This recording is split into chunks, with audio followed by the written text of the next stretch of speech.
ನಾನು ನಿಮ್ಮ ಅನುಷಿತ್ ದೇವರನವದ್ಗಿ ಅನುಷಿತ್ ಪಾಲಿಟಿ ಕ್ಲಾಸಸ್ಗೆ ಸ್ವಾಗತ.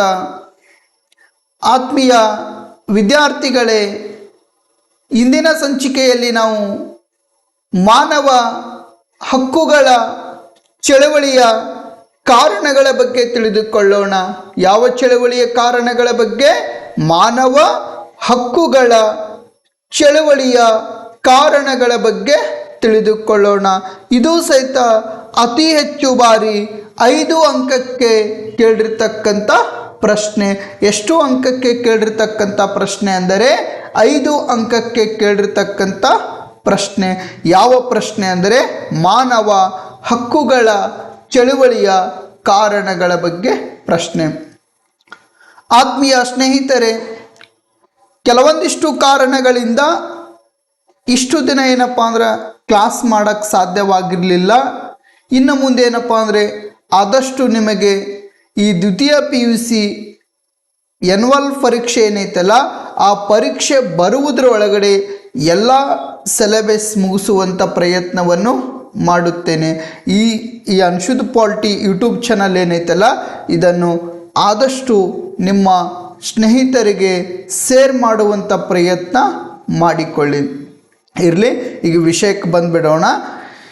ಇಂದಿನ ಸಂಚಿಕೆಯಲ್ಲಿ ನಾವು ಯಾವ ವಿಷಯದ ಬಗ್ಗೆ ತಿಳಿದುಕೊಳ್ಳೋಣ ಅಂದರೆ ಮಾನವ ಹಕ್ಕುಗಳ ಚಳವಳಿಯ ಕಾರಣಗಳ ಬಗ್ಗೆ ತಿಳಿದುಕೊಳ್ಳೋಣ. ಯಾಕೆ ಮಾನವರು ಈ ಚಳವಳಿ ಮಾಡಿಕೊಂಡ್ರು ನೋಡುವುದಾದರೆ, ಮೊದಲನೇದಾಗಿ ಮಾನವ ಹಕ್ಕುಗಳಂದ್ರೆ ಏನು ನೋಡುವುದಾದರೆ, ಮಾನವನಿಂದ ಬೇರ್ಪಡಿಸಲಾದ ಹಕ್ಕುಗಳನ್ನು ಮಾನವ ಹಕ್ಕುಗಳು ಎನ್ನುವರು. ಮಾನವನಿಂದ ಬೇರ್ಪಡಿಸಲಾದಂಥ ಹಕ್ಕುಗಳೇನದವಲ್ಲ, ಈ ಹಕ್ಕುಗಳಿಗೆ ನಾವು ಏನೆಂದು ಕರೆಯಲಾಗುವುದಂದರೆ ಮಾನವ ಹಕ್ಕುಗಳು ಎಂದು ಕರೆಯಲಾಗುವುದು. ಮಾನವ ಹುಟ್ಟಿನಿಂದ ತನ್ನ ಎಲ್ಲ ಹಕ್ಕುಗಳನ್ನು ಪಡೆದುಕೊಂಡಿರುತ್ತಾನೆ. ಮಾನವ ಹುಟ್ಟಿನಿಂದ ಏನದನಲ್ಲ, ತನ್ನ ಎಲ್ಲ ಹಕ್ಕುಗಳನ್ನು ಸಹಿತ ಪಡೆದುಕೊಂಡಿರ್ತಾನೆ.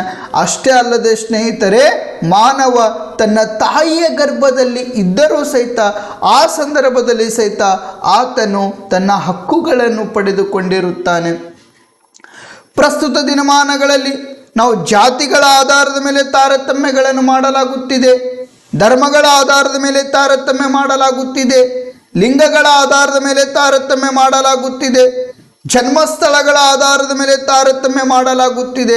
ಅಷ್ಟೇ ಅಲ್ಲದೆ ಸ್ನೇಹಿತರೆ, ಸಾಮಾಜಿಕವಾಗಿ, ಆರ್ಥಿಕವಾಗಿ ಮತ್ತು ರಾಜಕೀಯವಾಗಿ ತಾರತಮ್ಯ ಇಲ್ಲದೆ ಹಕ್ಕುಗಳನ್ನು ಅನುಭವಿಸುವುದಕ್ಕೆ ಅವಕಾಶವನ್ನು ಕಲ್ಪಿಸಿಕೊಟ್ಟರೂ ಸಹಿತ ಪ್ರಸ್ತುತ ದಿನಮಾನಗಳಲ್ಲಿ ಈ ಜಾತಿ, ಧರ್ಮ, ಲಿಂಗ ಮತ್ತು ಜನ್ಮಸ್ಥಳಗಳ ಆಧಾರದ ಮೇಲೆ ತಾರತಮ್ಯ ಮಾಡಲಾಗುತ್ತಿದೆ.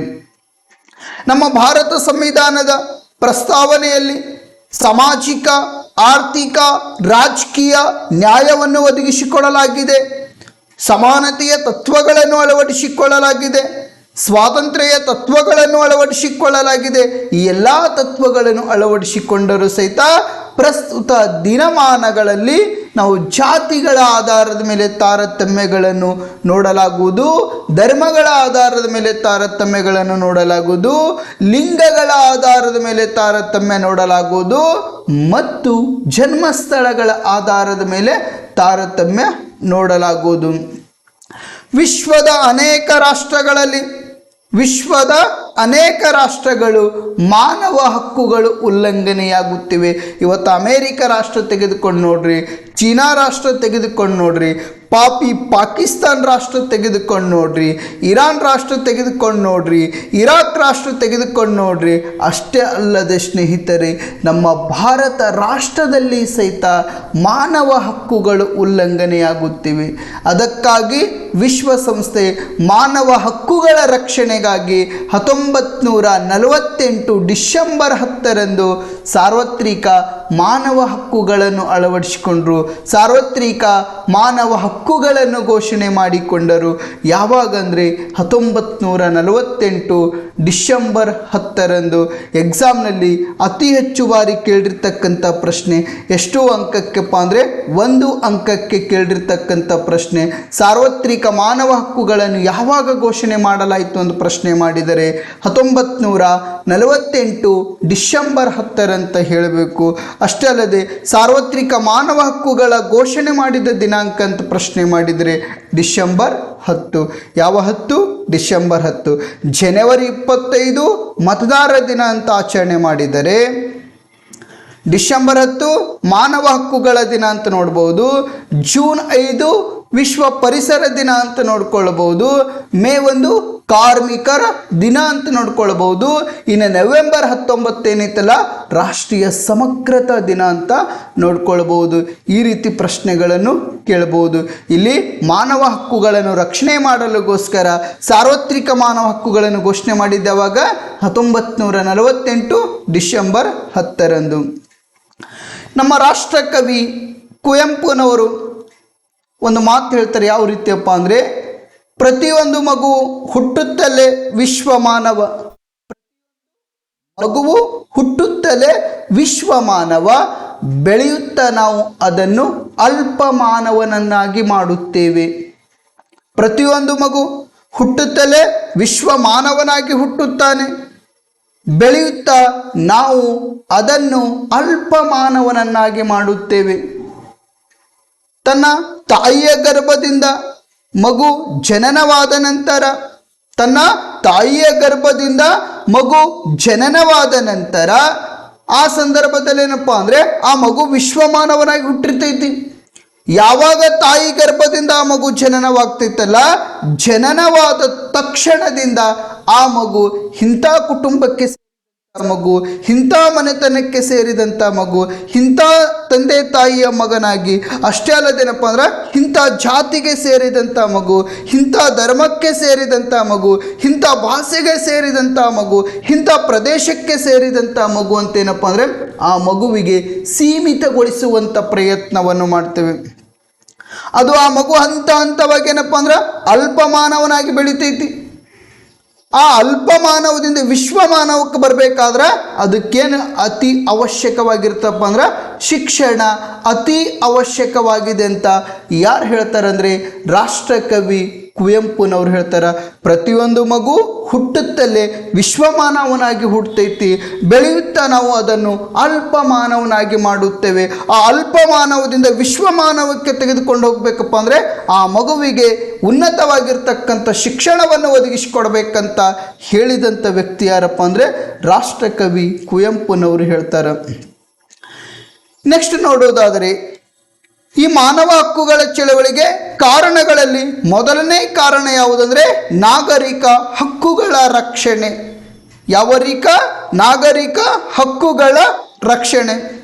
ಎಲ್ಲ ಮಾನವರು ಸಮಾನವಾಗಿ ಹುಟ್ಟಿದರು, ಸಮಾನ ಸ್ವಾತಂತ್ರ್ಯ ಹೊಂದಿದರು. ವಾಸ್ತವವಾಗಿ ದಲಿತರು ಮತ್ತು ಹಿಂದುಳಿದ ವರ್ಗದವರು ಅಷ್ಟೇ ಅಲ್ಲದೆ ಮಹಿಳೆಯರಂಥ ಶೋಷಣೆಗೆ ಒಳಗಾಗಿಸಲಾಗಿದೆ. ಎಲ್ಲ ಮಾನವರು ಸಮಾನರಾಗಿ ಹುಟ್ಟಿದರೂ ಸಹಿತ, ಸಮಾನವಾದ ಸ್ವಾತಂತ್ರ್ಯವನ್ನು ಹೊಂದಿದರೂ ಸಹಿತ, ಸಮಾನವಾದ ಹಕ್ಕುಗಳನ್ನು ಹೊಂದಿದರೂ ಸಹಿತ, ಆದರೆ ವಾಸ್ತವವಾಗಿ ನೀವು ದಲಿತರು, ನೀವು ಹಿಂದುಳಿದ ವರ್ಗದವರು, ನೀವು ಮಹಿಳೆಯರು ಅಂತ ಏನು ಮಾಡಲಾಗುತ್ತಿದೆಪ್ಪ ಅಂದರೆ ಶೋಷಣೆಗೆ ಒಳಪಡಿಸಲಾಗುತ್ತಿದೆ. ಮೇಲ್ವರ್ಗದವರು ದಲಿತ ವರ್ಗದವರಿಗೆ ಶೋಷಣೆಗಳನ್ನು ಮಾಡುವುದಾಗಿರಬಹುದು, ದೌರ್ಜನ್ಯಗಳನ್ನು ಮಾಡುವುದಾಗಿರಬಹುದು, ಅವರಿಗೆ ಕೆಲವೊಂದಿಷ್ಟು ಅವಕಾಶಗಳಿಂದ ವಂಚಿತರನ್ನಾಗಿಸುವಂಥ ಪ್ರಯತ್ನಗಳನ್ನು ಮಾಡ್ತಾರೆ. ಅಷ್ಟೇ ಅಲ್ಲದೆ ಸ್ನೇಹಿತರೆ, ನಾವು ಲಿಂಗ ತಾರತಮ್ಯ ಅನ್ನುವಂಥ ವ್ಯವಸ್ಥೆಗಳನ್ನು ನೋಡಿಕೊಳ್ಳಲಾಗುವುದು. ಯಾವ ತಾರತಮ್ಯ? ಲಿಂಗ ತಾರತಮ್ಯ. ಪುರುಷ ಮತ್ತು ಮಹಿಳೆಯರು, ಪುರುಷರು ಮೇಲ್ವರ್ಗ ಅಂದರೆ ಪುರುಷರೇನಪ್ಪ ಅಂದ್ರೆ ಉನ್ನತ ಸ್ಥಾನಗಳನ್ನು ಪಡೆದುಕೊಳ್ಬೋದು, ಮಹಿಳೆಯರು ಯಾವುದೇ ರೀತಿಯ ಅವಕಾಶಗಳಿಗೆ ಅವಕಾಶ ಮಾಡಿಕೊಡ್ತಾ ಇಲ್ಲ. ಇಂತಹ ಶೋಷಣೆಗಳಿಂದ ರಕ್ಷಣೆ ಅಂದರೆ ಇಂತಹ ಶೋಷಣೆಗಳಿಂದ ಮುಕ್ತಿ ಹೊಂದಲಿಗೋಸ್ಕರ ಎಲ್ಲ ನಾಗರಿಕರು ಯಾವ ಚಳುವಳಿಯನ್ನು ಹಮ್ಮಿಕೊಂಡರಪ್ಪ ಅಂದರೆ ಮಾನವ ಹಕ್ಕುಗಳ ಚಳುವಳಿಯನ್ನು ಹಮ್ಮಿಕೊಂಡರು. ಭಾರತ ಸಂವಿಧಾನದ ಭಾಗ 3ರಲ್ಲಿ ನಾವು ಭಾರತದಲ್ಲಿರ್ತಕ್ಕಂಥ ಎಲ್ಲ ನಾಗರಿಕರಿಗೆ ಮೂಲಭೂತ ಹಕ್ಕುಗಳನ್ನು ಒದಗಿಸಿಕೊಡಲಾಗಿದೆ. ಭಾರತ ಸಂವಿಧಾನದ ಭಾಗ 3ರ ಅನ್ವಯವಾಗಿ ಭಾರತದಲ್ಲಿರ್ತಕ್ಕಂಥ ಪ್ರತಿಯೊಬ್ಬ ನಾಗರಿಕರಿಗೆ, ಇವತ್ತು ಮೇಲ್ವರ್ಗ ಇರಲಿ, ಕೆಳವರ್ಗ ಇರಲಿ, ಶ್ರೀಮಂತ ವರ್ಗ ಇರಲಿ, ನಿರ್ಗತಿಕ ವರ್ಗ ಇರಲಿ, ಹಿಂದುಳಿದ ವರ್ಗ ಇರಲಿ, ಯಾವುದೇ ವರ್ಗವಿರಲಿ, ಭಾರತದಲ್ಲಿರ್ತಕ್ಕಂಥ ಪ್ರತಿಯೊಬ್ಬ ನಾಗರಿಕನಿಗೆ ಮೂಲಭೂತ ಹಕ್ಕುಗಳನ್ನು ಒದಗಿಸಿಕೊಡಲಾಗಿದೆ. ಯಾವ ಹಕ್ಕುಗಳು? ಮೂಲಭೂತ ಹಕ್ಕುಗಳನ್ನು ಒದಗಿಸಿಕೊಡಲಾಗಿದೆ. ಇವತ್ತ ಸಮಾನತೆ ಹಕ್ಕು ಅಂತ ನಾವು ನೋಡ್ಕೊಳ್ತೇವೆ, ಸ್ವಾತಂತ್ರ್ಯದ ಹಕ್ಕು ಅಂತ ನಾವು ನೋಡ್ಕೊಳ್ತೇವೆ. ಅಷ್ಟೇ ಅಲ್ಲದೆ ಶೋಷಣೆ ವಿರುದ್ಧ ಹಕ್ಕು ಅಂತ ನಾವು ನೋಡ್ಕೊಳ್ತೇವೆ. ಅಷ್ಟೇ ಅಲ್ಲದೆ ಧಾರ್ಮಿಕ ಸ್ವಾತಂತ್ರ್ಯದ ಹಕ್ಕನ್ನು ಸಹಿತ ಒದಗಿಸಿಕೊಡಲಾಗಿದೆ. ಅಷ್ಟೇ ಅಲ್ಲದೆ ಸ್ನೇಹಿತರೆ, ಅಲ್ಪಸಂಖ್ಯಾತರ ಸಾಂಸ್ಕೃತಿಕ ಮತ್ತು ಶೈಕ್ಷಣಿಕ ಹಕ್ಕುಗಳನ್ನು ಒದಗಿಸಿಕೊಡಲಾಗಿದೆ. ಇನ್ನು ಸಂವಿಧಾನಾತ್ಮಕ ಪರಿಹಾರ ಹಕ್ಕುಗಳನ್ನು ಸಹಿತ ಈ ಭಾರತ ಸಂವಿಧಾನದ ಭಾಗ 3ರಲ್ಲಿ ಅವಕಾಶ ಕೊಟ್ಟಿದ್ದರೂ ಸಹಿತ ಇಲ್ಲಿ ಹಕ್ಕುಗಳು ಉಲ್ಲಂಘನೆ ಆಗುತ್ತಿವೆ. ಈ ನಾಗರಿಕ ಹಕ್ಕುಗಳನ್ನು ರಕ್ಷಣೆ ಮಾಡಲಿಗೋಸ್ಕರ ಮಾನವರು ಒಟ್ಟಾಗಿ ಯಾವ ಚಳುವಳಿಯನ್ನು ಮಾಡಿಕೊಂಡರು ಅಂದರೆ ಮಾನವ ಹಕ್ಕುಗಳ ಚಳುವಳಿ ಮಾಡಿಕೊಂಡರು. ಭಾರತ ಸಂವಿಧಾನದ ಭಾಗ 3 ಏನೈತಲ್ಲ, ಈ ಭಾಗ 3 ಯಾವುದ್ರ ಬಗ್ಗೆ ತಿಳಿಸ್ತೈತಿ? ಮೂಲಭೂತ ಹಕ್ಕುಗಳಂದರೆ ಫಂಡಮೆಂಟಲ್ ರೈಟ್ಸ್ ಬಗ್ಗೆ ತಿಳಿಸ್ತೈತಿ. ಒಂದನೇದು ಯಾವುದು? ಸಮಾನತೆಯ ಹಕ್ಕು. ಯಾವ ಹಕ್ಕು? ಸಮಾನತೆಯ ಹಕ್ಕು. ಇನ್ನು ಎರಡನೇದು ಯಾವುದು? ಸ್ವಾತಂತ್ರ್ಯದ ಹಕ್ಕು. ಯಾವ ಹಕ್ಕು? ಸ್ವಾತಂತ್ರ್ಯದ ಹಕ್ಕು. ಇನ್ನು ಮೂರನೇದು ಯಾವುದು? ಶೋಷಣೆ ವಿರುದ್ಧ ಹಕ್ಕು. ಯಾವ ಹಕ್ಕು? ಶೋಷಣೆ ವಿರುದ್ಧ ಹಕ್ಕು. ಇನ್ನು ನಾಲ್ಕನೇದು ಯಾವುದಂದರೆ ಧಾರ್ಮಿಕ ಸ್ವಾತಂತ್ರ್ಯದ ಹಕ್ಕು. ಇನ್ನು ಐದನೇದು ಯಾವುದಂದರೆ ಅಲ್ಪಸಂಖ್ಯಾತರ ಸಾಂಸ್ಕೃತಿಕ ಮತ್ತು ಶೈಕ್ಷಣಿಕ ಹಕ್ಕನ್ನು ನೋಡಲಾಗುವುದು. ಇನ್ನು ಆಸ್ತಿ ಹಕ್ಕಿತ್ತು, ಆ ಆಸ್ತಿ ಹಕ್ಕೇನು ಮಾಡಲಾಗಿದೆ? ರದ್ದುಪಡಿಸಲಾಗಿದೆ. ಇನ್ನು ಕೊನೆಯದಾಗಿ ಯಾವುದಂದರೆ ಸಂವಿಧಾನದ ಪರಿಹಾರ ಹಕ್ಕುಗಳನ್ನು ನೋಡಿಕೊಳ್ಳಬಹುದು. ಒಟ್ಟು ಏನಪ್ಪ ಅಂದ್ರೆ ಪ್ರಸ್ತುತ 6 ಮೂಲಭೂತ ಹಕ್ಕುಗಳನ್ನು ಒದಗಿಸಿಕೊಡಲಾಗಿದೆ. ಈ 6 ಮೂಲಭೂತ ಹಕ್ಕುಗಳನ್ನು ಒದಗಿಸಿಕೊಟ್ಟರೂ ಸಹಿತ ಪ್ರಸ್ತುತ ದಿನಮಾನಗಳಲ್ಲಿ ಈ ಹಕ್ಕುಗಳನ್ನು ಉಲ್ಲಂಘನೆಯಾಗುತ್ತಿವೆ. ಈ ಹಕ್ಕುಗಳನ್ನು ರಕ್ಷಣೆ ಮಾಡಲಿಗೋಸ್ಕರ ರಾಷ್ಟ್ರದಲ್ಲಿ ಯಾವ ಚಳುವಳಿಯನ್ನು ಹಮ್ಮಿಕೊಂಡರು ಅಂದರೆ ಮಾನವ ಹಕ್ಕುಗಳ ಚಳುವಳಿಯನ್ನು ಹಮ್ಮಿಕೊಂಡರು. ಇನ್ನು ಎರಡನೇದು ಯಾವುದಂದರೆ ದಾಸ್ಯದಿಂದ ವಿಮೋಚನೆ.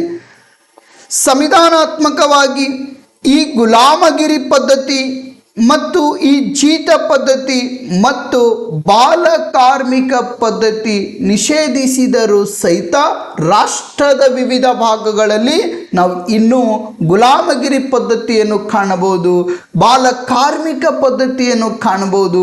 ಅಷ್ಟೇ ಅಲ್ಲದೆ ಸ್ನೇಹಿತರೆ, ಜೀತ ಪದ್ಧತಿಗಳನ್ನು ಸಹಿತ ಕಾಣಬಹುದು.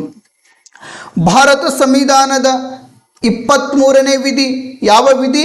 ಭಾರತ ಸಂವಿಧಾನದ ಈ 23ರಿಂದ 24ನೇ ವಿಧಿ ಯಾವುದರ ಬಗ್ಗೆ ತಿಳಿಸ್ತೈತೆ ಅಂದರೆ ಶೋಷಣೆ ವಿರುದ್ಧ ಹಕ್ಕಿನ ಬಗ್ಗೆ ತಿಳಿಸ್ತೈತಿ. ಯಾವ ಹಕ್ಕಿನ ಬಗ್ಗೆ? ಶೋಷಣೆ ವಿರುದ್ಧ ಹಕ್ಕಿನ ಬಗ್ಗೆ ತಿಳಿಸ್ತೈತಿ. ಯಾವುದಪ್ಪ ಅಂದರೆ ಭಾರತ ಸಂವಿಧಾನದ 23ರಿಂದ 24ನೇ ವಿಧಿ. ಆತ್ಮೀಯ ಸ್ನೇಹಿತರೆ, ನಮ್ಮ ಸಂವಿಧಾನದಲ್ಲಿ ಭಾರತ ಸಂವಿಧಾನದ 23ನೇ ವಿಧಿಯ ಅನ್ವಯವಾಗಿ ಜೀತ ಪದ್ಧತಿ, ಯಾವ ಪದ್ಧತಿ? ಜೀತ ಪದ್ಧತಿ ನಿರ್ಮೂಲನೆ ಮಾಡಿದರೂ ಸಹಿತ ಪ್ರಸ್ತುತ ದಿನಮಾನಗಳಲ್ಲಿ ನಾವು ಜೀತ ಪದ್ಧತಿ ವ್ಯವಸ್ಥೆಯನ್ನು ಕಾಣಬಹುದು. ಜೀತ ಪದ್ಧತಿ ಅಂದರೆ ಏನು ನೋಡುವುದಾದರೆ, ಪೂರ್ವಜರು ತಾವು ಮಾಡಿರುವ ಸಾಲವನ್ನು ತೀರಿಸುವುದಕ್ಕಾಗಿ ಏನಪ್ಪ ಅಂದ್ರೆ ಆತನ ಮಕ್ಕಳು ಆ ಸಾಲವನ್ನು ತೆಗೆದುಕೊಂಡಿರ್ತಕ್ಕಂಥ ವ್ಯಕ್ತಿಯ ಬಳಿ ದುಡಿಯುವಂಥ ಪದ್ಧತಿ, ಅಥವಾ ತಾನು ಮಾಡಿರ್ತಕ್ಕಂಥ ಸಾಲವನ್ನು ತೀರಿಸದೇ ಇದ್ದಂಥ ಸಂದರ್ಭದಲ್ಲಿ ಆ ಸಾಲವನ್ನು ತೆಗೆದುಕೊಂಡಂಥ ವ್ಯಕ್ತಿಯ ಬಳಿ ದುಡಿಯುವಂಥ ಪದ್ಧತಿ ಏನೈತಲ್ಲ, ಈ ಜೀತ ಪದ್ಧತಿ ಅನ್ವಯವಾಗಿ ನಿಷೇಧ ಮಾಡಲಾಯಿತು. ಯಾವಾಗಪ್ಪ ಅಂದರೆ 1976ರಲ್ಲಿ. ಎಂಥ 76? 1976ರಲ್ಲಿ ಈ ಜೀತ ಪದ್ಧತಿ ನಿರ್ಮೂಲನೆ ಮಾಡಿದರೂ ಸಹಿತ ಪ್ರಸ್ತುತಗಳಲ್ಲಿ ಜೀತ ಪದ್ಧತಿ ಅನ್ನುವಂಥ ವ್ಯವಸ್ಥೆಗಳನ್ನು ನೋಡ್ಕೊಳ್ಬೋದು. ಅಷ್ಟೇ ಅಲ್ಲದೆ ಸ್ನೇಹಿತರೆ, ಬೇಗಾರ ಅನ್ನುವಂಥ ಪದ್ಧತಿ, ಯಾವ ಪದ್ಧತಿ? ಬೇಗಾರ ಅನ್ನುವಂಥ ಪದ್ಧತಿ. ಅಂದ್ರೆ ಬಲವಂತ ದುಡಿಮೆ ಅಂತ ಏನು ಕರಿತೇವಲ್ಲ, ಈ ಬಲವಂತ ದುಡಿಮೆ ಅನ್ನುವಂಥ ಪದ್ಧತಿ ನಿಷೇಧ ಮಾಡಿದರೂ ಸಹಿತ ಪ್ರಸ್ತುತ ದಿನಮಾನಗಳಲ್ಲಿ ಈ ಬೇಗಾರ ಅನ್ನುವಂಥ ಅಂದರೆ ಬಲವಂತ ದುಡಿಮೆ ಅನ್ನುವಂಥ ಪದ್ಧತಿ ಸಹಿತ ನಾವು ಕಂಡುಕೊಳ್ಬೋದು. ಅಷ್ಟೇ ಅಲ್ಲದೆ ಸ್ನೇಹಿತರೆ, ದೇವದಾಸಿ ಪದ್ಧತಿ ಸಹಿತ ಭಾರತ ಸಂವಿಧಾನದ 23ನೇ ವಿಧಿಯ ಅನ್ವಯವಾಗಿ ನಿರ್ಮೂಲನೆ ಮಾಡಲಾಗಿದೆ. ದೇವದಾಸಿ ಪದ್ಧತಿ ಅಂದ್ರೆ ಹೆಣ್ಣು ಮಕ್ಕಳನ್ನೇನಪ್ಪ ಅಂದ್ರೆ ದೇವರ ಹೆಸರಿನ ಮೇಲೆ ಬಿಟ್ಬಿಡುವುದು, ಅವರಿಗೆ ಯಾವುದೇ ರೀತಿ ಯಾರು ಮದುವೆ ಮಾಡಿಕೊಳ್ಳಂಗಿರಲಿಲ್ಲ. ಇಲ್ಲೇನಪ್ಪ ಅಂದ್ರೆ ದೇವರ ಹೆಸರಿನ ಮೇಲೆ ಹೆಣ್ಣು ಮಕ್ಕಳಿಗೆ ಬಿಡುವಂಥ ದೇವದಾಸಿ ಪದ್ಧತಿ ಏನೈತಲ್ಲ, ಈ ದೇವದಾಸಿ ಪದ್ಧತಿ 23ನೇ ವಿಧಿಯ ಅನ್ವಯವಾಗಿ ನಿರ್ಮೂಲನೆ ಮಾಡಿದರೂ ಸಹಿತ ನಾವು ಪ್ರಸ್ತುತ ದಿನಮಾನಗಳಲ್ಲಿ ಕಂಡುಕೊಳ್ಳಬಹುದು. ಇನ್ನು ಅಷ್ಟೇ ಅಲ್ಲದೆ ಸ್ನೇಹಿತರೆ, ಭಾರತ ಸಂವಿಧಾನದ 24ನೇ ವಿಧಿ ಏನೈತಲ್ಲ, ಈ ಬಾಲ ಕಾರ್ಮಿಕ ನಿಷೇಧದ ಬಗ್ಗೆ ಹೇಳ್ತೈತಿ. ಭಾರತ ಸಂವಿಧಾನದ 24ನೇ ವಿಧಿ ಏನದಲ್ಲ, ಈ 24ನೇ ವಿಧಿ ಯಾವುದ್ರ ಬಗ್ಗೆ ಹೇಳ್ತೈತೆ ಅಂದರೆ ಬಾಲ ಕಾರ್ಮಿಕ ಪದ್ಧತಿ. ಅಂದ್ರೆ 14 ವರ್ಷದ ಮಕ್ಕಳು, ಎಷ್ಟು ವರ್ಷದ ಮಕ್ಕಳು? 14 ವರ್ಷದ ಮಕ್ಕಳೇನಿದಾರಲ್ಲ, ಈ 14 ವರ್ಷದ ಮಕ್ಕಳು ಕೈಗಾರಿಕೆಗಳಲ್ಲಿ, ಕಾರ್ಖಾನೆಗಳಲ್ಲಿ, ಹೋಟೆಲ್ಗಳಲ್ಲಿ ಅಥವಾ ಕೆಲವೊಂದಿಷ್ಟು ಅಹಿತಕರ ಚಟುವಟಿಕೆಗಳಲ್ಲಿ ಅಂದರೆ ಇವತ್ತು ಹೊಲ ಗದ್ದೆಗಳಲ್ಲಿ ಭಾಗವಹಿಸುವ ಅಂದರೆ ಅಲ್ಲಿ ಕೆಲಸ ಮಾಡುತ್ತಿದ್ದರೆ ಅವರಿಗೆ ನಾವು ಏನಂತ ಕರಿತೇವಪ್ಪ ಅಂದರೆ ಬಾಲ ಕಾರ್ಮಿಕರು ಎಂದು ಕರೆಯಲಾಗುವುದು. 1986ರಲ್ಲಿ ಈ ಬಾಲ ಕಾರ್ಮಿಕ ಪದ್ಧತಿ ನಿಷೇಧ ಮಾಡಿದರೂ ಸಹಿತ ನಾವು ಪ್ರಸ್ತುತ ದಿನಮಾನಗಳಲ್ಲಿ ಈ ಬಾಲ ಕಾರ್ಮಿಕ ಪದ್ಧತಿಯನ್ನು ನಾವು ಕಂಡುಕೊಳ್ಬೋದು. ಪ್ರಸ್ತುತ ನಾವು ನೋಡಿದ್ರೆ ಸುಮಾರು 3 ಕೋಟಿಗಿಂತ ಹೆಚ್ಚು ಬಾಲ ಕಾರ್ಮಿಕರದಾರ. ಪ್ರಸ್ತುತ ನಾವು ನೋಡ್ಕೊಂಡ್ರ ಎಷ್ಟು ಜನ ಬಾಲ ಕಾರ್ಮಿಕರದಾರಪ್ಪ ಅಂದ್ರೆ 3 ಕೋಟಿಗಿಂತ ಹೆಚ್ಚು ಜನ ಏನಪ್ಪ ಅಂದ್ರೆ ಬಾಲ ಕಾರ್ಮಿಕರಿದ್ದಾರೆ. ನಮ್ಮ ಸಂವಿಧಾನದಲ್ಲಿ ನಾವು ಗುಲಾಮಗಿರಿ ಪದ್ಧತಿ ನಿಷೇಧ ಮಾಡಿದರು, ಜೀತ ಪದ್ಧತಿ ನಿಷೇಧ ಮಾಡಿದರು, ಬಾಲ ಕಾರ್ಮಿಕ ಪದ್ಧತಿ ನಿಷೇಧ ಮಾಡಿದರು. ಮುಂತಾದ ಕ್ಷೇತ್ರಗಳಲ್ಲಿ ಏನಪ್ಪ ಅಂದ್ರೆ ಈ ಪದ್ಧತಿಗಳನ್ನು ನಾವು ಕಂಡುಕೊಳ್ಬಹುದು. ಇವುಗಳಿಂದ ಮುಕ್ತಿ ಹೊಂದಲುಗೋಸ್ಕರ ಯಾವ ಚಳವಳಿ ಅನಿವಾರ್ಯವಾಗಿದೆಯಪ್ಪ ಅಂದರೆ ಮಾನವ ಹಕ್ಕುಗಳ ಚಳವಳಿ ಅನಿವಾರ್ಯವಾಗಿದೆ. ಯಾವ ಚಳವಳಿ ಅನಿವಾರ್ಯವಾಗಿದೆ? ಮಾನವ ಹಕ್ಕುಗಳ ಚಳವಳಿ. ಜೀತ ಪದ್ಧತಿಗೆ ಸಂಬಂಧಿಸಿದ ಭಾರತ ಸಂವಿಧಾನದ ವಿಧಿ ಯಾವುದಂತ ಪ್ರಶ್ನೆ ಮಾಡಿದ್ರೆ 23ನೇ ವಿಧಿ. ಇನ್ನು ಬಾಲ ಕಾರ್ಮಿಕರಿಗೆ ಸಂಬಂಧಪಟ್ಟಿರ್ತಕ್ಕಂಥ ವಿಧಿ ಯಾವುದಂತ ಪ್ರಶ್ನೆ ಮಾಡಿದ್ರೆ 24ನೇ ವಿಧಿ. ಹಾಗಾದರೆ ಜೀತ ಪದ್ಧತಿ ನಿರ್ಮೂಲನೆ ಕಾಯ್ದೆ ಯಾವಾಗ ಜಾರಿಗೆ ತರಲಾಯಿತಂತ ಪ್ರಶ್ನೆ ಮಾಡಿದ್ರ 1976ರಲ್ಲಿ. ಹಾಗಾದರೆ ಬಾಲ ಕಾರ್ಮಿಕ ನಿಷೇಧ ಕಾಯ್ದೆ ಯಾವಾಗ ಜಾರಿಗೆ ತರಲಾಯಿತಂತ ಪ್ರಶ್ನೆ ಮಾಡಿದ್ರ 1986ರಲ್ಲಿ ಜಾರಿಗೆ ತರಲಾಯಿತು. ಇವೆಲ್ಲ ಏನಪ್ಪ ಅಂದ್ರೆ ನಿಷೇಧ ಮಾಡಿದರೂ ಸಹಿತ ಪ್ರಸ್ತುತ ಕೆಲವೊಂದಿಷ್ಟು ಕ್ಷೇತ್ರಗಳಲ್ಲಿ ನಾವು ಕಂಡುಕೊಳ್ಬಹುದು. ಇವುಗಳಿಂದ ಮುಕ್ತಿ ಹೊಂದಲುಗೋಸ್ಕರ ಮಾನವ ಹಕ್ಕುಗಳ ಚಳವಳಿ ಮಾಡಲಾಯಿತು. ಇನ್ನು 3ನೇ ಅಂಶ ಯಾವುದಪ್ಪ ಅಂದರೆ ಕೌಟುಂಬಿಕ ಜೀವನದ ರಕ್ಷಣೆ. ಕೌಟುಂಬಿಕ ಜೀವನದ ರಕ್ಷಣೆ. ರಾಷ್ಟ್ರದಲ್ಲಿರ್ತಕ್ಕಂಥ ಪ್ರತಿಯೊಬ್ಬ ನಾಗರಿಕ ಕೌಟುಂಬಿಕ ಜೀವನವನ್ನು ನಡೆಸುವಂಥ ಹಕ್ಕೇನೈತಲ್ಲ, ಆ ಹಕ್ಕನ್ನು ಹೊಂದಿದ್ದಾನೆ. ರಾಷ್ಟ್ರದೊಳಗಿರ್ತಕ್ಕಂಥ ಭಾರತದಲ್ಲಿರ್ತಕ್ಕಂಥ ನಾಗರಿಕ ಏನಿದಾನಲ್ಲ, ಈ ನಾಗರಿಕ ಏನಪ್ಪ ಅಂದರೆ ಕೌಟುಂಬಿಕ ಜೀವನ ಹಕ್ಕನ್ನು ಸಹಿತ ಹೊಂದಿದ್ದಾನೆ. ಭಾರತ ಸಂವಿಧಾನದ 21ನೇ ವಿಧಿಯ ಅನ್ವಯವಾಗಿ, ಯಾವ ವಿಧಿಯ ಅನ್ವಯವಾಗಿ? 21ನೇ ವಿಧಿಯ ಅನ್ವಯವಾಗಿ ಆತ ಕುಟುಂಬವನ್ನು ಹೊಂದುವಂಥ ಹಕ್ಕನ್ನು ಒದಗಿಸಿಕೊಡಲಾಗಿದೆ. ಭಾರತ ಸಂವಿಧಾನದ 21 ವಿಧಿ ಏನೈತಲ್ಲ, ಇದು ಜೀವಿಸುವ ಹಕ್ಕಿನ ಬಗ್ಗೆ ಹೇಳ್ತೈತಿ, ವ್ಯಕ್ತಿಯ ಸ್ವಾತಂತ್ರ್ಯದ ಬಗ್ಗೆ ಹೇಳ್ತೈತಿ. ಅದಕ್ಕಾಗಿ ಏನಪ್ಪ ಅಂದ್ರೆ ಈ 21ನೇ ವಿಧಿಯ ಅನ್ವಯವಾಗಿ ರಾಷ್ಟ್ರದಲ್ಲಿರ್ತಕ್ಕಂಥ ಪ್ರತಿಯೊಬ್ಬ ನಾಗರಿಕ ಕುಟುಂಬವನ್ನು ಹೊಂದುವಂಥ ಹಕ್ಕನ್ನು ಹೊಂದಿದ್ದಾನೆ. ಕುಟುಂಬವನ್ನು ಹೊಂದುವಂಥ ಹಕ್ಕನ್ನು ಹೊಂದಿದ್ದಾನೆ. ಅಂದ್ರೆ ಏನಪ್ಪ ಅಂದರೆ ತನಗೆ ತನ್ನ ಸಂಗಾತಿಯನ್ನು ಆಯ್ಕೆ ಮಾಡಿಕೊಳ್ಳುವಂಥ ಅವಕಾಶ ಯಾವ ವಿಧಿಯ ಅಡಿಯಲ್ಲಿ ಒದಗಿಸಿಕೊಡಲಾಗಿದೆಪ್ಪ ಅಂದರೆ 21ನೇ ವಿಧಿಯ ಅಡಿಯಲ್ಲಿ ಒದಗಿಸಿಕೊಡಲಾಗಿದೆ. ಇಲ್ಲೇನಪ್ಪ ಅಂದರೆ ಮದುವೆಯಾಗುವುದರ ಮುಖಾಂತರ ಕುಟುಂಬವನ್ನು ಹೊಂದುವುದಕ್ಕೆ ಅವಕಾಶವನ್ನು ಕಲ್ಪಿಸಿಕೊಟ್ಟಿರ್ತಕ್ಕಂಥ ವಿಧಿ ಯಾವುದಂದರೆ 21ನೇ ವಿಧಿ. ಆಧುನಿಕ ಯುಗದಲ್ಲಿ ಯುವಕ ಮತ್ತು ಯುವತಿಯರು ಆಧುನಿಕ ಯುಗದಲ್ಲಿ ಯುವಕ ಮತ್ತು ಯುವತಿಯರು ಅಂತರ್ಜಾತೀಯ ವಿವಾಹಕ್ಕೆ ಮತ್ತು ಅಂತರಧರ್ಮೀಯ ವಿವಾಹಕ್ಕೆ ಮೊರೆ ಹೋಗುತ್ತಿದ್ದಾರೆ.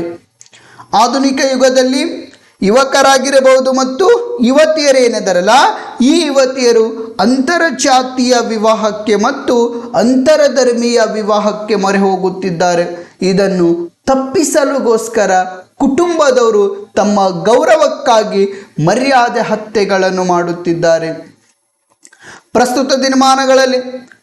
ಪ್ರಸ್ತುತ ದಿನಮಾನಗಳಲ್ಲಿ ಯುವಕ ಮತ್ತು ಯುವತಿಯರೇನೆದರಲ್ಲ ಅಂತರ್ಜಾತೀಯ ವಿವಾಹಗಳೇನು ಮಾಡ್ಕೊಳ್ತಾ ಇದ್ದಾರಲ್ಲ, ಅಂತರಧರ್ಮೀಯ ವಿವಾಹಗಳೇನು ಮಾಡಿಕೊಳ್ಳುತ್ತಿದ್ದಾರಲ್ಲ, ಅಂತಹ ಸಂದರ್ಭದಲ್ಲಿ ಆ ಕುಟುಂಬದ ಸದಸ್ಯರು ನಮ್ಮ ಮನೆತನದ ಗೌರವ ಹಾಳಾಗ್ತದೆ ಅನ್ನುವಂಥ ದೃಷ್ಟಿಕೋನದಿಂದ ಏನಪ್ಪ ಅಂದ್ರೆ ಆ ಯುವಕ ಮತ್ತು ಯುವತಿಯರಿಗೆ ಹತ್ಯೆಗಳನ್ನು ಮಾಡುವಂಥ ಪ್ರಯತ್ನಗಳನ್ನು ಮಾಡ್ತಾರೆ. ಆ ಹತ್ಯೆಗೆ ನಾವು ಏನೊಂದು ಕರೆಯಲಾಗುವುದಪ್ಪ ಅಂದರೆ ಮರ್ಯಾದೆ ಹತ್ಯೆ ಎಂದು ಕರೆಯಲಾಗುವುದು. ಅತಿ ಹೆಚ್ಚು ಬಾರಿ 2 ಅಂಕಕ್ಕೆ ಕೇಳಿರ್ತಕ್ಕಂಥ ಪ್ರಶ್ನೆ ಮರ್ಯಾದೆ ಹತ್ಯೆ ಎಂದರೇನು ಅಂತ ಪ್ರಶ್ನೆ ಮಾಡಲಾಗಿದೆ. ಮರ್ಯಾದೆ ಹತ್ಯೆ ಎಂದರೇನು ಅಂತ ಪ್ರಶ್ನೆ ಮಾಡಲಾಗಿದೆ. ಎಷ್ಟು ಅಂಕಕ್ಕೆಪ್ಪ ಅಂದ್ರೆ 2 ಅಂಕಕ್ಕೆ ಪ್ರಶ್ನೆ. ಈಗ ಉದಾಹರಣೆಯಾಗಿ ನೋಡ್ಬೋದು, ಕಲಬುರಗಿ ಜಿಲ್ಲೆಯ ಒಂದು ಗ್ರಾಮ ಮೇಳ್ಕುಂದಿ ಅನ್ನುವಂಥ ಗ್ರಾಮ. ಯಾವ ಗ್ರಾಮ? ಮೇಳ್ಕುಂದಿ ಅನ್ನುವಂಥ ಗ್ರಾಮ. ಅಲ್ಲೇನಪ್ಪ ಅಂದ್ರೆ ಒಬ್ಬ ಕೆಳವರ್ಗದ ಹುಡುಗ, ಒಬ್ಬ ಮೇಲ್ವರ್ಗದ ಹುಡುಗಿ. ಈ ಮೇಲ್ವರ್ಗದ ಹುಡುಗಿ ಕೆಳವರ್ಗದ ಹುಡುಗಿಗೆ ಏನಪ್ಪ ಅಂದ್ರೆ ಆತನಿಗೆ ಮದುವೆ ಮಾಡ್ಕೊಳ್ತೀನಿ ಅಂತ ಹೇಳಿದಂಥ ಸಂದರ್ಭದಲ್ಲಿ ಆಕೆಯ ತಂದೆ ಏನಪ್ಪ ಅಂದ್ರೆ ಆಕೆಯನ್ನು ಕೊಚ್ಚಿ ಆಕೆಯನ್ನು ಸುಡುವಂಥ ಪ್ರಯತ್ನಗಳನ್ನು ಮಾಡಿದ್ರು. ಇಂತಹ ವ್ಯವಸ್ಥೆ ಇವತ್ತು ಕೋಲಾರ ಜಿಲ್ಲೆ ಆಗಿರಬಹುದು, ಅಷ್ಟೇ ಅಲ್ಲದೆ ಸ್ನೇಹಿತರೆ ಬೆಳಗಾವಿ ಜಿಲ್ಲೆಯಲ್ಲಿ ಆಗಿರಬಹುದು, ಇನ್ನಿತರ ಹಲವಾರು ಜಿಲ್ಲೆಗಳಲ್ಲಿ ನಾವು ಮರ್ಯಾದೆ ಹತ್ಯೆಗಳನ್ನು ನೋಡ್ಬೋದು. ಈ ಮರ್ಯಾದೆ ಹತ್ಯೆಗಳು ಯಾಕೆ ಮಾಡ್ತಾರಪ್ಪ ಅಂದರೆ ತಮ್ಮ ಮನೆತನದ ಗೌರವ ಏನೈತಲ್ಲ ಅದನ್ನು ಕಾಪಾಡುವುದಕ್ಕಾಗಿ ಆಗಿರ್ಬೋದು ಅಥವಾ ತಮ್ಮ ಸಂಪ್ರದಾಯ ವಿಚಾರಗಳಿಂದಾಗಿರಬಹುದು ಈ ಮರ್ಯಾದೆ ಹತ್ಯೆಗಳನ್ನು ಮಾಡುತ್ತಿದ್ದಾರೆ. ಇನ್ನು ದಲಿತರ ಹಕ್ಕುಗಳ ರಕ್ಷಣೆ. ಯಾರ ಹಕ್ಕುಗಳ ರಕ್ಷಣೆ? ದಲಿತರ ಹಕ್ಕುಗಳನ್ನು ರಕ್ಷಣೆ ಮಾಡಲುಗೋಸ್ಕರ ಯಾವ ಚಳವಳಿಯನ್ನು ಹಮ್ಮಿಕೊಳ್ಳಲಾಯಿತಂದರೆ ಮಾನವ ಹಕ್ಕುಗಳ ಚಳವಳಿಯನ್ನು ಹಮ್ಮಿಕೊಳ್ಳಲಾಯಿತು. ದಲಿತರು ಬಹುದಿನಗಳ ಕಾಲದಿಂದಲೂ ಅಂದ್ರೆ ಕ್ರಿಸ್ತ ಪೂರ್ವ 185ರಲ್ಲಿ ಈ ಪುಷ್ಯಮಿತ್ರ ಶೃಂಗನ ಆಸ್ಥಾನದಲ್ಲಿ ಮನುಸ್ಮೃತಿ ಗ್ರಂಥವನ್ನೇನು ಅಳವಡಿಸಿಕೊಂಡ್ರಲ್ಲ, ಆ ಮನುಸ್ಮೃತಿ ಗ್ರಂಥವನ್ನು ಅಳವಡಿಸಿಕೊಂಡ ನಂತರ ಇಲ್ಲಿಯವರೆಗೂ ಸಹಿತ ಮೇಲ್ಜಾತಿಯವರಿಂದ ಅಂದ್ರೆ ಈ ಕೆಳವರ್ಗದ ಜನರು ಶೋಷಣೆಗೆ ಮತ್ತು ದೌರ್ಜನ್ಯಕ್ಕೆ ಒಳಪಟ್ಟಿದ್ದಾರೆ. ಅಷ್ಟೇ ಅಲ್ಲದೆ ಸ್ನೇಹಿತರೆ, ಮೇಲ್ವರ್ಗದ ಜನರು ಕೆಳವರ್ಗದ ಮೇಲೆ ಅನ್ಯಾಯಗಳಾಗಿರಬಹುದು, ದೌರ್ಜನ್ಯಗಳಾಗಿರಬಹುದು, ಸಾಮಾಜಿಕ ಬಹಿಷ್ಕಾರ ಆಗಿರಬಹುದು, ಇನ್ನು ಮಡೆ ಸ್ನಾನ ಆಗಿರಬಹುದು, ಇವುಗಳಿಂದ ದಲಿತರು ಹಕ್ಕುಗಳನ್ನು ಪಡೆಯಲು ಸಾಧ್ಯವಾಗ್ತಾ ಇಲ್ಲ. ಇಲ್ಲಿ ನೋಡ್ಕೊಳ್ಳಬಹುದು, ಈ ಚಿತ್ರದಲ್ಲಿರ್ತಕ್ಕಂಥ ಫೋಟೋ ನಮ್ಮ ದಲಿತ ವರ್ಗ ಆಗಿರ್ಬೋದು ಅಥವಾ ಕೆಳವರ್ಗದ ಜನರಿಗೆ ಕೆಳಮಟ್ಟದ ಕೆಲಸಕ್ಕೆ ಸೀಮಿತಗೊಳಿಸುವಂಥ ಪ್ರಯತ್ನಗಳನ್ನು ಮಾಡ್ತಾ ಇದ್ದಾರೆ. ಮೇಲ್ವರ್ಗದ ಜನರು ಈ ಕೆಳವರ್ಗದ ಜನರಿಗೆ ಕೆಳಮಟ್ಟದ ಕೆಲಸಕ್ಕೆ ಸೀಮಿತಗೊಳಿಸುವಂಥ ಪ್ರಯತ್ನಗಳನ್ನು ಮಾಡ್ತಾ ಇದ್ದಾರೆ. ಇಂತಹ ವ್ಯವಸ್ಥೆಯಿಂದ ಮುಕ್ತಿ ಹೊಂದಲುಗೋಸ್ಕರ ಸಮಾಜ ಏನೈತಲ್ಲ ಅದರಿಂದ ಮುಕ್ತಿ ಹೊಂದಲುಗೋಸ್ಕರ ಅವರ ಮೇಲೆ ನಿರಂತರ ಶೋಷಣೆಗಳೇನಿದಾವಲ್ಲ ಆ ಶೋಷಣೆಗಳಿಂದ ಮುಕ್ತಿ ಹೊಂದಲುಗೋಸ್ಕರ ಅವರ ಮೇಲೆ ಆಗುವಂಥ ದೌರ್ಜನ್ಯಗಳೇನಿದಾವಲ್ಲ ಆ ದೌರ್ಜನ್ಯಗಳಿಂದ ಮುಕ್ತಿ ಹೊಂದಲುಗೋಸ್ಕರ ಅವರ ಮೇಲೆ ಆಗುವಂಥ ಅನ್ಯಾಯಗಳೇನಿದಾವಲ್ಲ ಆ ಅನ್ಯಾಯಗಳಿಂದ ಮುಕ್ತಿ ಹೊಂದಲುಗೋಸ್ಕರ ಯಾವ ಚಳುವಳಿಯನ್ನು ಮಾಡಿಕೊಂಡರು ಅಂದರೆ ಮಾನವ ಹಕ್ಕುಗಳ ಚಳುವಳಿಯನ್ನು ಮಾಡಿಕೊಂಡರು. ಯಾವ ಚಳುವಳಿ? ಮಾನವ ಹಕ್ಕುಗಳ ಚಳುವಳಿಯನ್ನು ಮಾಡಿಕೊಂಡರು. ಇನ್ನು ಕೊನೆಯದಾಗಿ ಯಾವುದಂದರೆ ಮೊಕದ್ದಮೆಗಳನ್ನು ದಾಖಲಿಸಲು ನಿರಾಕರಿಸುವುದು.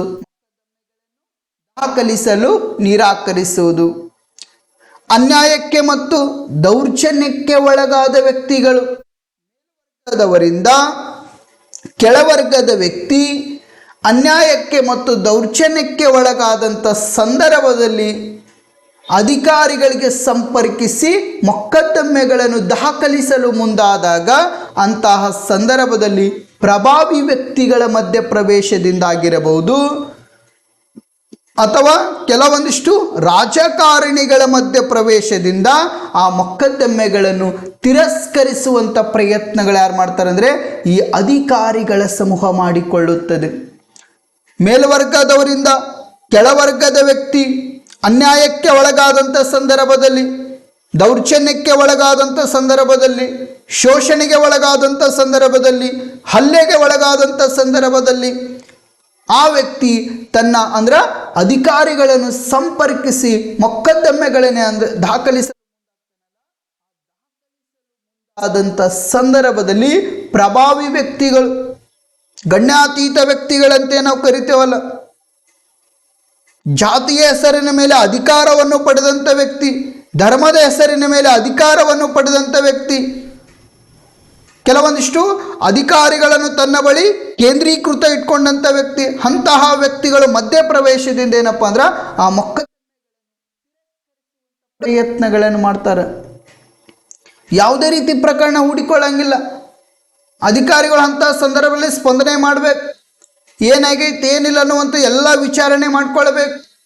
ಅದು ಬಿಟ್ಟೇನಪ್ಪ, ಯಾವುದೋ ಒಬ್ಬ ಪುಡಾರಿ ರಾಜಕಾರಣಿ ಫೋನ್ ಮಾಡಿದಂಥ ಸಂದರ್ಭಗಳಲ್ಲಿ ಆ ಪ್ರಕರಣವನ್ನು ತಡೆ ಹಿಡಿಯುವಂಥ ಪ್ರಯತ್ನಗಳನ್ನು ಮಾಡ್ತಾರೆ.